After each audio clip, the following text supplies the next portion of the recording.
ભાવનગર જિલ્લાના ખેડૂતે અનોખી સિસ્ટમ સાથેના સીસીટીવી કેમેરા પોતાના ખેતરમાં લગાડ્યા।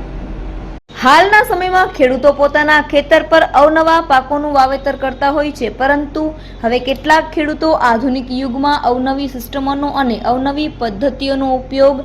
આ ખેતી કરવામાં લાગ્યા છે, જેમાં ખાસ કરી ખેતરની દેખરેખ માટે કેટલાક ખેડૂતો પોતાના ખેતર પર સીસીટીવી ફૂટેજ પણ લગાડી રહ્યા છે, જેથી કરીને ઘરે બેઠા અથવા તો કોઈ પણ જગ્યાએથી પોતે પોતાના ખેતરમાં વાવેતર કરેલ પાક ઉપર નજર રાખી શકે છે, જેથી પોતે વિચાર કર્યો કંઈક અલગ ટેકનોલોજીનો ઉપયોગ કરી ઘર બેઠા ખેતર પર વાવેતર કરેલ પાક ઉપર નજર રાખી શકીએ તેવી કોઈ સિસ્ટમ ફિટ કરવી જોઈએ, જેથી તેઓને 6000 રૂપિયાનો ખર્ચ કરી સીસીટીવી ફૂટેજ લગાડ્યો છે। હું ખેતીની સાથે સાથે વેલ્ડિંગ અને અન્ય વ્યવસાય પણ કરી રહ્યો છું, જેથી પૂરતો સમય હું અહીંયા ખેતર પર રહી શકું નહીં, જેથી ખેતરનો ધક્કો ખાધા વગર જ જંગલી પશુઓને ભગાડી શકાય છે। આ ઉપરાંત જ્યારે કોઈ વ્યક્તિ ખેતરમાં પ્રવેશે છે ત્યારે આ કેમેરા મારફતે રહેલ સિસ્ટમ થકી ઘરે બેઠા જ તે વ્યક્તિ શા કારણોસર આવ્યો છે તેની સાથે ઘરે બેઠા વાત કરી શકીએ છીએ।